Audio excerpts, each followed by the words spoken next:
El poderoso PSG acaba con el sueño de Messi y compañía. El Bayern fue una máquina para dejar fuera al Flamengo. La queja por las suspensiones en el Mundial de Clubes, que podría repetirse en un año, y la incógnita sobre el futuro de LeBron y los Lakers. Quédense, que se las doy cortita y al pie, edición comienzo de semana.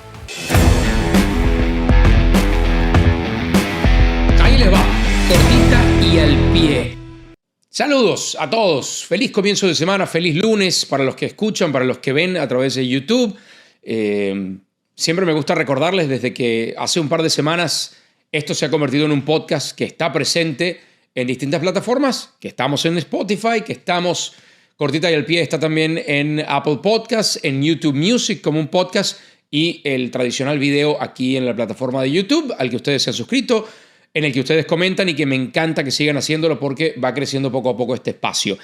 Siempre es difícil hacer cortita y al pie los lunes. Yo creo que los lunes voy a llamar cortita y al pie pase largo y al espacio, porque hay tantas cosas que recapitular, tanto que repasar de lo que ha ocurrido el fin de semana que se hace complicado hacerlo corto, dinámico, rápido, al punto, como me gusta hacerlo, con las 3 o 4 notas que elijo para cada día. Pero bueno, en estos días nos concentramos casi siempre en el Mundial de Clubes, y creo que el domingo es el día que dejó cosas más interesantes porque, entre otras, estaba el duelo muy desequilibrado desde un principio entre el Paris Saint-Germain, el campeón de Europa vigente, y el Inter Miami. Sí, el Inter Miami a ojos del mundo es el equipo de Leo Messi, pero el Inter Miami también es el equipo que entró en el Mundial de Clubes sin una clasificación como tal, porque, para hacer un poquito de contexto y volver un poco al pasado, el Inter se gana su cupo de una manera bastante arbitraria.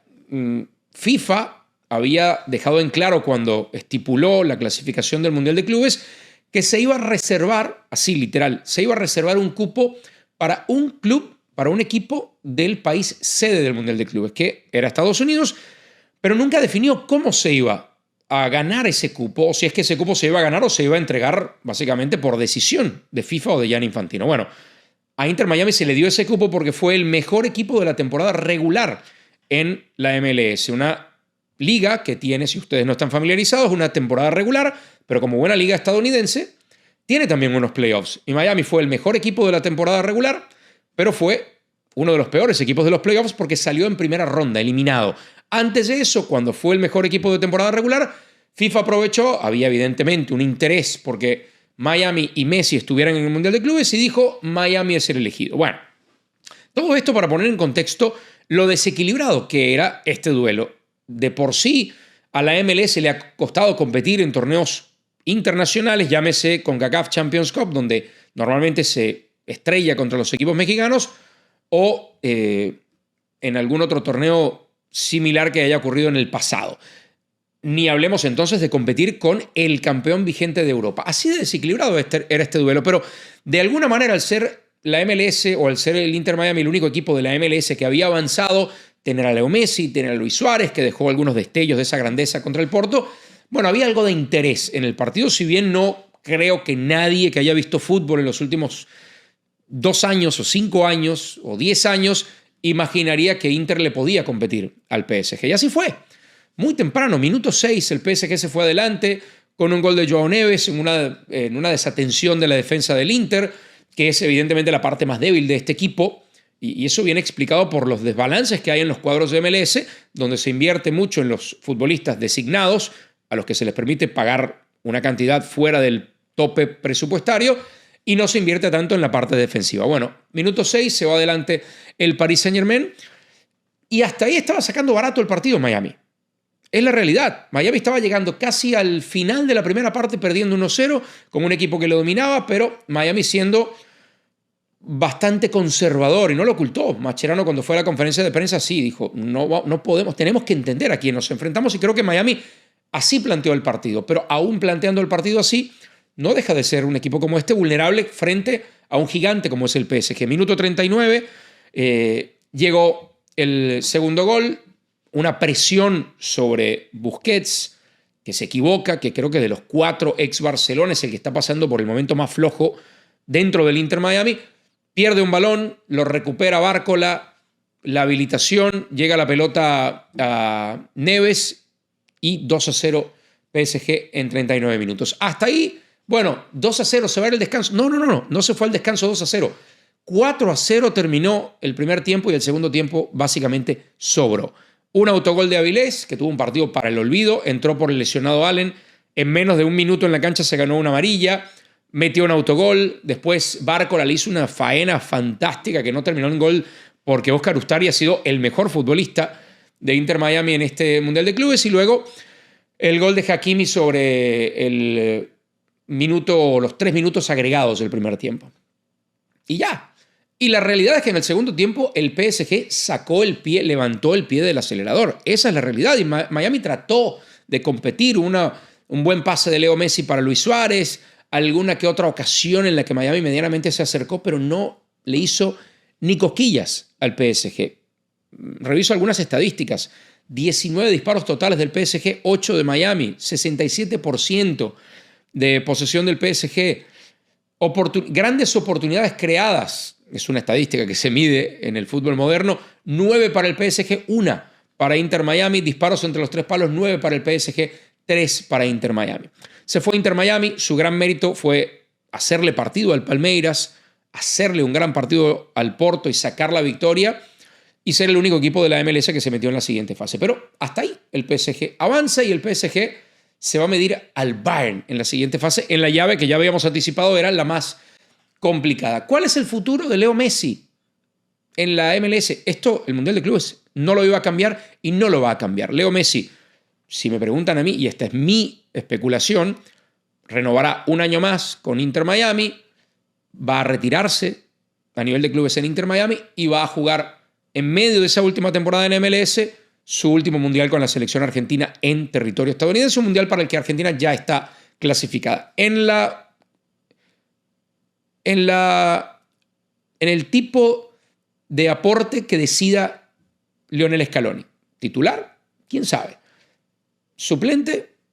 Si no es titular, seguramente es un futbolista que va a entrar en los segundos tiempos o que alternará entre el 11 inicial y la banca. Lionel Scaloni, pero fírmenlo que Leo Messi va a jugar el Mundial de 2026 y terminará su carrera de clubes en Miami. No creo que después de esta experiencia se vaya ni a jugar en Rosario, en Newell's me refiero, ni a jugar en su natal Rosario, ni mucho menos volver al fútbol europeo. Pero Inter Miami tiene ambición de ser un equipo global y para que eso ocurra, para que un equipo de MLS sea Miami o el que llegue con esa ambición en un futuro sea realmente un equipo que pueda competir internacionalmente, tiene que cambiar muchas cosas en la MLS, pero eso va para otro podcast.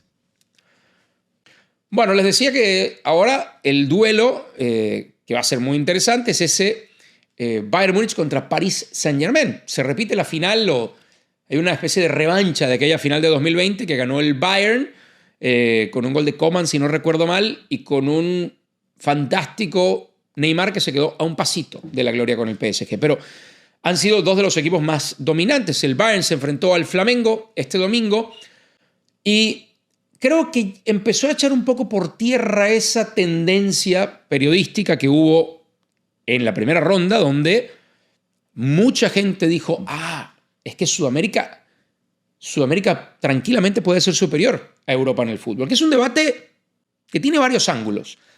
Pero la realidad es que nos quedamos con aquella victoria de Botafogo sobre PSG, con un buen partido, entre comillas, de Boca frente a Benfica, que empezó muy bien y terminó bastante mal, y poco más de los equipos sudamericanos que están en una franca desventaja contra los europeos por varias razones. La principal de ellas es recursos. Pero bueno, el Bayern para mí fue muy superior al Flamengo, más allá de que el equipo brasileño compitió sin duda alguna. El primero es un autogol, pero es un autogol del chileno Pulgar en un córner brillantemente ejecutado por Kimmich, pero es consecuencia de un avasallamiento del Bayern en esos primeros minutos. El segundo llega al minuto 10 y acá hay un factor en común con lo que le pasó a Miami, aunque acá las fuerzas no estaban tan desequilibradas. Y creo que es algo que tienen hoy por encima los europeos de los sudamericanos, incluso jugando en las condiciones en las que se está jugando en Estados Unidos, con mucho calor y con mucha humedad. Físicamente los equipos europeos se ven superiores a los sudamericanos. Esa es la realidad. Nos guste o no nos guste más, nos guste menos. Hoy los equipos europeos, los equipos europeos top, se han visto en mejor condición física que los sudamericanos. Esa capacidad de presionar durante buena parte del partido, más allá de la precisión que hay en los pases, etc., le da una ventaja al equipo europeo. Y en esa presión llegó el gol de Harry Kane, el 2-0. Después llegaría un golazo de Gerson para que se metiera otra vez en el partido del Flamengo. Y más adelante un gol de Goretzka de fuera del área y un nuevo gol de Harry Kane, que es uno de los mejores 9 del mundo. Eso no es algo que vayamos a descubrir ahora. Terminó descontando en el partido Jorginho de penal. Pero el Bayern fue muy superior. Esa es la realidad. Fue un equipo que ahora sí, a diferencia de su partido, de alguno de sus partidos finales, ese partido contra Benfica, por ejemplo, puso a todos sus titulares y se mostró superior. En Miami, hay que decirlo, los dos partidos del domingo, en Atlanta y en Miami, una asistencia superior a los 60.000 espectadores, cosa que les dije iba a ocurrir en este Mundial de Clubes, apenas empezara la fase de eliminación directa y ya estuvieran fuera equipos como el Mamelodi Sundowns, como el Esperance de Toulon, como el AFC. Íbamos a empezar a ver esas asistencias masivas a los estadios, porque el Mundial de Clubes ha sido un lindo espectáculo. Y el Bayern es un gran candidato. Para mí, antes de empezar el torneo, yo les mencioné a 3. PSG, City y Madrid. PSG porque es el vigente campeón y porque en el primer partido contra el Atlético demostró que venía a ganarlo, no venía de paseo. Y el City y el Madrid porque más allá de tener buenas plantillas, tenían cosas que demostrar. El City viniendo de una temporada pésima para sus estándares y el Madrid un poco más de lo mismo y además con técnico nuevo, que sería maravilloso pudiera comenzar con un título. Así que ahora hay que agregarle a un Bayern que tanto en la fase de grupos como en este duelo contra Flamengo se mostró muy superior. Bueno, y si el Mundial de Clubes estuvo marcado en las primeras semanas por el tema de asistencia, de si se vendían o no los boletos, de si la gente le interesaba o no el torneo, ya eso creo que quedó atrás. Bueno, esta segunda etapa ha estado marcada por las condiciones en las que se juega el Mundial de Clubes, que no son ajenas a una competencia internacional importante porque ya en el 94, lo que pasa es que ya pasó un buen tiempo, estamos hablando de más de 30 años, se jugó un torneo internacional de duración de un mes en medio del verano en Estados Unidos. Dígase Mundial de 1994. Si no alcanza la memoria hasta allá, si ustedes son más jóvenes, no lo recuerdan bien, pueden meterse en YouTube y ver un poquito de cómo se jugó aquel Mundial en un intenso calor en buena parte de las sedes. Pero acá se ha sumado un factor que no existía en 1994 y que ha despertado la molestia de muchos, pero en específico una declaración muy directa y muy elocuente de Enzo Maresca, el técnico del Chelsea, que dice que nunca en su vida se imaginó lo que iba a pasar en medio de un Mundial de Clubes donde un partido se puede suspender hasta 2 horas o más de 2 horas por una tormenta eléctrica. Y sí, esto no pasa en la mayor parte del mundo futbolístico en Europa o en Latinoamérica, donde para suspender un partido la razón principal tiene que ser o un tema de seguridad que tenga que ver con las aficiones en las gradas o algún otro tema realmente que ponga en peligro la seguridad de los jugadores, o que la cancha como tal no esté en condiciones, que haya llovido tanto que la pelota no ruede, por ejemplo. Esas son las razones habituales para suspender un partido en Europa o en Sudamérica, para tocar 2 de los mercados que han dominado este Mundial de Clubes. En Estados Unidos, la historia es diferente, porque en Estados Unidos, en las competencias a cielo abierto, hay un protocolo que no existía en 1994, que se empezó a implantar a finales de los 90, principios de los 2000, que dice que si hay una tormenta eléctrica y que si pasa cierta cantidad de segundos o si no supera cierta cantidad de segundos entre un relámpago y otro alrededor de un venue, de un estadio, no se puede volver a jugar. Y eso en la MLS, por ejemplo, es algo bastante común. En el béisbol, que se juega a campo abierto, va más por un tema de que en líneas generales, cuando llueve mucho, no se puede jugar. Cambia el tema del agarre de la bola y en líneas generales no es habitual. Pero en el fútbol, que en el resto del mundo habitualmente se puede jugar en medio de un aguacero torrencial, en Estados Unidos si hay implicación de tormenta eléctrica, esto impide que se juegue por temas hasta de leyes y de... Saben que en Estados Unidos los temas legales son muy delicados y las demandas están a la orden del día. Bueno, para cubrirse las espaldas, organizadores, dueños de los estadios siguen este protocolo y pasan cosas como la del Chelsea Benfica, que estuvo suspendido por más de 2 horas y ante la incredulidad de los protagonistas. Pero bueno, esto es algo que ha levantado preocupación porque mucha gente piensa puede pasar en el próximo Mundial en 2026, que se va a jugar en un 75% en Estados Unidos. Y la respuesta es sí, puede pasar. Y si las condiciones climáticas se repiten, va a pasar, porque ni siquiera FIFA, en su amplio poder, va a poder modificar, va a tener la capacidad de modificar esos protocolos que existen en los Estados Unidos y que van más allá de la Federación Estadounidense de Fútbol o de la organización de un mundial a cargo de los entes que estén colaborando con FIFA. Así que sí, no se sorprendan, va a pasar, puede pasar y va a pasar si existe ese tema climático. Y sí, es una cosa rarísima porque el fútbol depende mucho del ritmo. Y si a un equipo que está dominando un partido le suspendes por 2 horas, le puedes cambiar la historia por completo. Pero ante la molestia, o más allá de la molestia de Enzo Maresca y me parece, el hecho de que ahora mucha gente empiece a pensarlo cuando antes no lo pensaba, no es algo, me parece a mí, que en un año vaya a cambiar. Así que preparémonos para un Mundial de 2026 que bien podría tener en varias de las sedes. Esto ocurrió en Charlotte, que creo que va a ser sede mundialista, me parece que es uno de los estadios mundialistas. Tranquilamente puede volver a ocurrir. Y cierro con LeBron James en medio de una NBA que sigue viendo cambios de un lado a otro, que sigue viendo movimientos importantes. James Harden renovó por un par de temporadas con los Clippers, uno de los basquetbolistas quizá más dominantes ofensivamente hablando de los últimos años y que tiene 0 anillos de campeón. Y creo que él en parte es responsable de eso, o en buena parte es responsable de eso. Pero bueno, en medio de tantos movimientos había expectativa por saber qué iba a pasar con LeBron James. Y LeBron James, para variar, porque no era una práctica que había hecho en los últimos años, tomó la opción que había en su contrato de ese segundo año con los Lakers, que le va a pagar algo así como $53 millones para la siguiente temporada, después de la cual se acaba ese contrato y podría convertirse en agente libre. ¿Y por qué esto se ha convertido en noticia dentro del baloncesto de la NBA en los Estados Unidos? Bueno, primero porque LeBron James normalmente en sus últimos contratos, cada vez que había una opción del jugador, decidía salirse de ella, negociar y obtener un contrato mejor. Cosa que en esta ocasión con los Lakers no iba a ocurrir. Así que de algún modo este movimiento de LeBron sigue la lógica de extender un año más con los Lakers, probar además un año completo al lado de Luka Doncic y de Austin Reeves y tener un año más, en teoría en el papel, de jugar con su hijo, que lo dijo desde hace, creo, 8 años. Era uno de sus grandes sueños y en la vida real ha ocurrido muy pocas veces porque Bronny no ha sido parte esencial del primer equipo de los Lakers. Así que la lógica decía sí, LeBron James va a regresar para ese año, va a tomar esa opción. Pero lo extraño viene después, cuando su agente Rich Paul emite un comunicado y dice, bueno, LeBron James está consciente de que los Lakers están en un proceso de reconstruir, que creo que los Lakers tampoco lo han dicho, al menos de esa manera tan evidente y tan clara, pero todos imaginamos que al hacer el cambio que hicieron, entregar a Anthony Davis y traer a Luka Doncic, la idea es construir alrededor de Luka Doncic.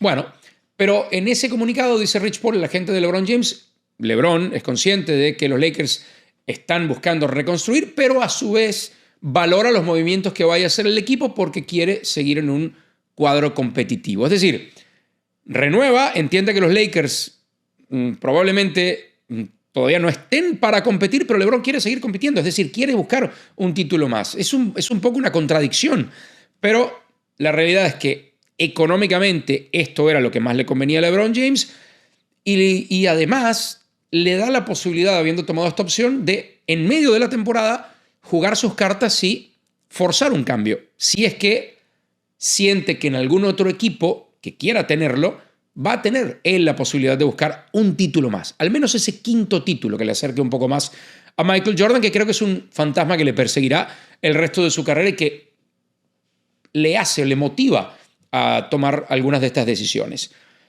Títulos con Miami, 2, criticado porque formó un super equipo dentro del Heat, algo que ahora es muy difícil de hacer en esta NBA actual por las reglas de límites de salario y de impuestos al lujo.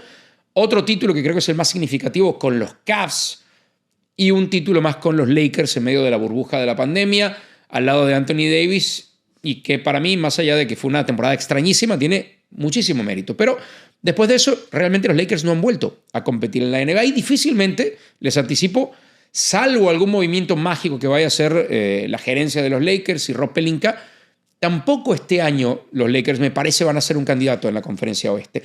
Así que esto deja la mesa servida para que quizá a mitad de temporada haya un movimiento y LeBron James vaya a reforzar una franquicia que tenga un chance real de ser campeón en la NBA.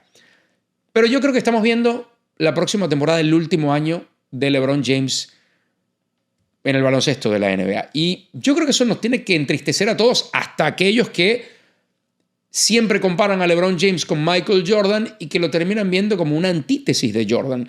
Yo creo que LeBron, y lo he dicho otras veces y tengo varios videos dedicados a este tema, para empezar es el jugador de baloncesto más completo de la historia. Punto. De acá no me mueve nadie.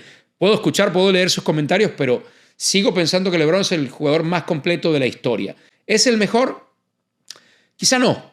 Quizá no es el mejor, pero sí siento que está en esa conversación mucho más de lo que la gente cree. Por su longevidad, por mantenerse al nivel que se ha mantenido aquí, por haber ganado títulos con 3 franquicias diferentes, por haber ganado un título con una franquicia como los Cavs, haber regresado a los Cavs a ganar un título ahí.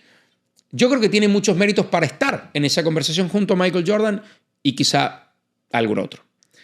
Pero lo cierto es que el hecho de que se vaya LeBron James va a cerrar finalmente una era que creo que es una era bastante subestimada, bastante criticada de manera exagerada en la NBA, porque los que hoy critican el baloncesto de la mejor época de LeBron se aferran al baloncesto de los 90, que ciertamente era muy diferente, que era un baloncesto mucho más físico, que era un baloncesto, no sé si más parejo, yo siento que incluso hoy es más parejo, siento que la distribución de talento en la NBA es más diversa, es más pareja, no en vano, aparte de las reglas que ha impuesto NBA, hemos tenido diversos campeones en los últimos 7 años y creo que es un baloncesto de mayor habilidad, un baloncesto donde se requiere un nivel de habilidad y de talento superior que el que se requería en los 90. Por lo mismo, porque aquel de los 90 era un baloncesto muy físico y había 3 o 4 jugadores grandísimos, pero el baloncesto ha evolucionado en los últimos años y esa capacidad que hoy tienen los centros de tirar y anotar 5 triples en un juego no existía básicamente en los 90. Así como en los 90 era mucho más difícil anotar 30 o 40 puntos, porque hoy las reglas han ido en favor de la ofensiva y en detrimento de la defensa. En fin, son épocas diferentes, pero creo que esta se ha juzgado a veces de manera muy dura, cuando es una época que nos ha brindado mucho talento y que nos ha brindado un baloncesto distinto.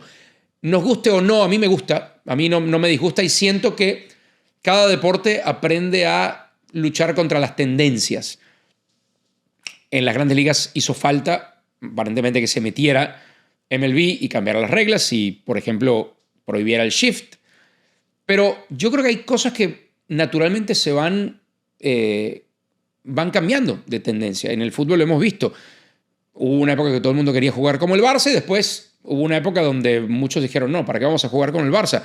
Si no tenemos exactamente ese tipo de jugador, tiremos la pelota 50 metros arriba y vamos a pelearla ya. Y con la NBA yo creo que eventualmente también va a haber otra evolución. Y si alguien está en contra de que la NBA sea un juego de solamente triples o mayormente triples y cree que se puede ganar de otra manera, pues desarrollará un baloncesto que sea un antídoto a ese baloncesto de los triples. Y habrá un tipo de defensa diferente en el perímetro y habrá otro tipo de ofensiva. No sé si eso va a pasar. Pero bueno, me fui un poco por la tangente solo para recordar que se acaba la era de LeBron James, que para mí es un jugador...